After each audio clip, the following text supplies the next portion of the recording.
Hey guys, Loco here with Licorice. In my opinion, probably runner-up are gonna win MVP. Let's start with that. Do you think you're gonna win MVP? I don't know. I think it's a tough question because I think that people are really like recency biased. Where if I do really well in like weeks 8 and 9 and I just pop off in all 4 games, then I think I can win it. If I have kind of just like solid games where I farm out and play a role, then probably not. So it just really depends on how the games go.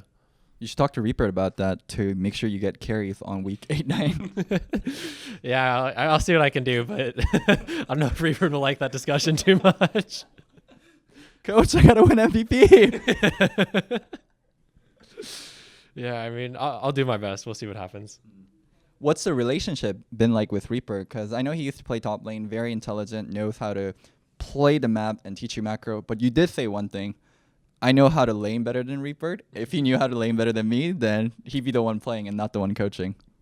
Yeah, I mean, I think that's really how it works because like Reaper has insane amounts of game knowledge and he's a really smart coach and he's really smart about the game. But I think if he was like as good at playing as he was like just like smart wise, then he'd be one of the best players in the world.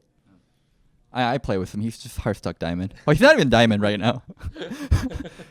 Anyways, let's go to today's game. You guys drafted in a pretty weird way, in my opinion. You guys had Ornn, Orianna, Tristana, Alistar, all three losing lanes versus a comp that should have, split push, should have beat you guys in lane. How did you guys feel about the draft in general? Personally for the draft, I wasn't too worried. I think that a big thing that might get overlooked is I did have like a losing match up top, but since I have Rek'Sai, who's just a really strong ganking jungler, he can't pressure me super hard, so the lane's gonna go like somewhat even. I'll probably go down like I think it was down like 15 CS that game. So for me, I wasn't worried, and then everyone else was okay with their lane matchups too. So we just played as a team, and we were okay, I think. So some people might say it's fine in NA to have draft losing lanes and just draft for the team fight. The enemy team won't be able to end. They don't know what to do with Baron. They'll send 5 people mid. Side lanes don't exist in NA. And we kind of get taught bad habits in NA regarding what's okay to run or what's okay to do. Do you think there's truth in that? I think there's definitely some truth in that, where I feel like if you're the better team and you have a worse draft or a bad draft even, then a lot of the time you won't get punished for it if you can just like muscle your way through the game basically, or if they just don't know the proper way to close out the game. So yeah, definitely. So a question that gets talked about a lot is regarding Broken Blade and Viper recently. Like they're both popping up as good rookies, even though Broken Blade played in TCL. What's your thoughts on Broken Blade and Viper? I think Viper is actually in a pretty similar place to how I was in spring when I started. He's not super smart about the game, but he's an aggressive player and he likes to play with his jungler, and that was basically spring for me. So I think that like in a year maybe he'll grow to be like a really good top laner. And for Broken Blade, I really respect how he plays actually, because he just tries to kill the person he's laning against, which is something I like. And I think that he makes like some dumb decisions in game, but as a player, his laning phase is like really solid, and maybe just his macro needs a little work. So a lot of people are actually saying Viper is better than Broken Blade. The whole conversation started with Huni ranking Viper really, really highly in his top lane tier rankings. I'm not sure where you ranked. Maybe you were first? I think I remember reading that I was first, but Huni excluded himself, or else he would have put himself first, of course. What's your ranking? Who do you have in your top 5, top 3? My top 5. Ooh. Include yourself. Include myself. Well, number 1, me.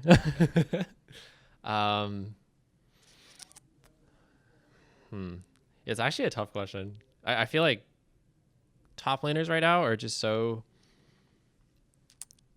like maybe imperfect is the right word, where everyone has like weaknesses as a player, and everyone has like things they need to fix, like myself included.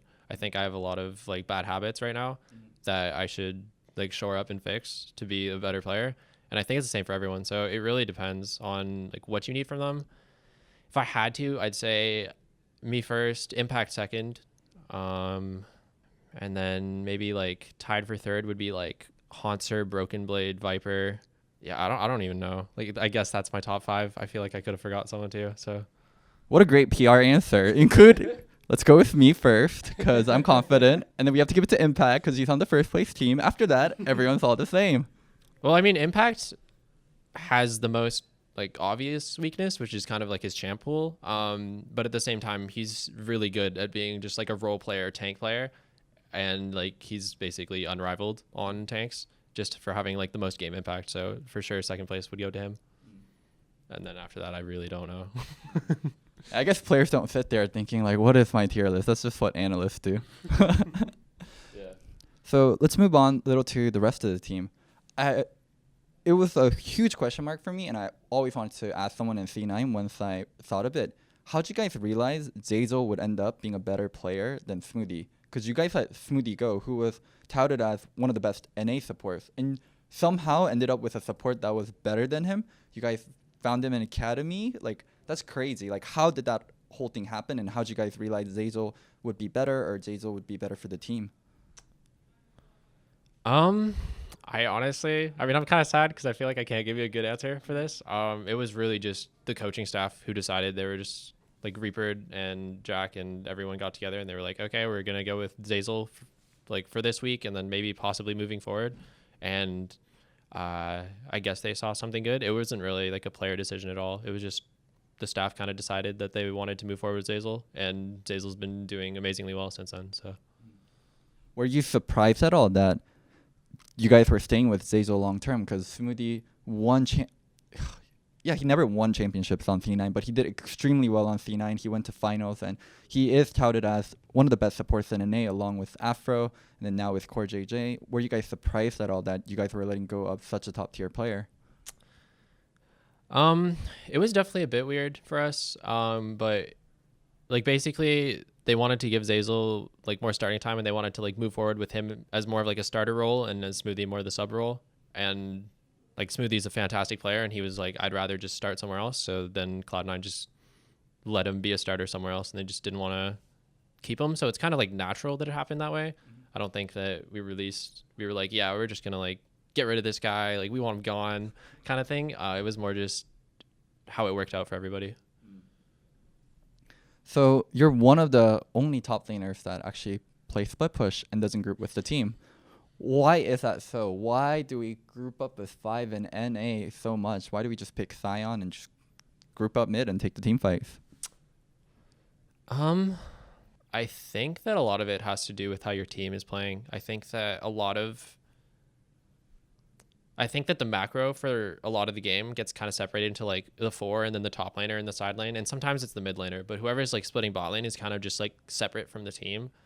And I think that NA teams are really bad at functioning as 4 players. And I think that kind of turns into the top laner has to move to do anything. And then eventually you just are NA ramming down the mid lane.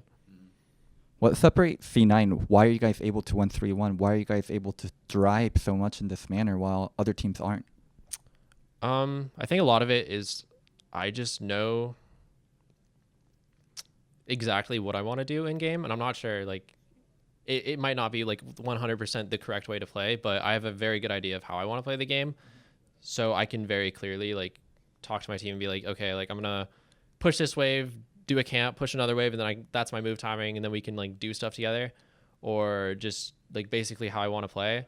And then also my team is really good at just holding vision and not completely like panicking as soon as the enemy has a numbers advantage, which I think is something that a lot of teams do.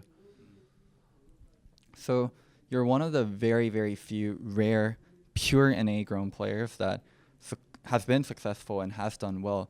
Do you credit yourself? Do you credit your environment? Because also coincidentally, you're on C9, one of the only teams that's been able to grow North American talent. Do you think you could have been successful on other teams? I think that I would have been successful on other teams. I think that it would have taken me a lot longer to get to where I am now if my career path had looked different. I think I was really fortunate. Like even in Challenger, I got to play with some great players. Like Dandy was super helpful. He has like an amazing idea of how to play the game, and playing with him was really good. Gilius was actually helpful to have as a teammate. Like he wasn't always like the best teammate, but I think that gameplay wise, it was actually like really good to learn just like a different kind of gameplay style. for me as a player. And then joining Cloud9, Reapered is just very like set on like, this is the way to play the game. I'm right. And then you're just going to learn that way. So I think I've just been really fortunate. Wow, you're so humble. I mean, I did say I'm the best earlier, so. Any final words for Licorice fans of white chocolate?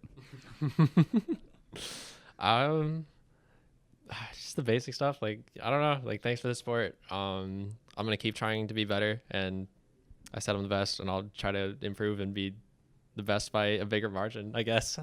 Yeah. Well, Licorice, thank you so much for the clickbait title. Hopefully that will get me to front page of Reddit. And if you guys enjoyed the coverage, don't forget to subscribe. Thank you so much to Low Key Community for making this interview happen. If you guys want to support them, the link is going to be down in the bio.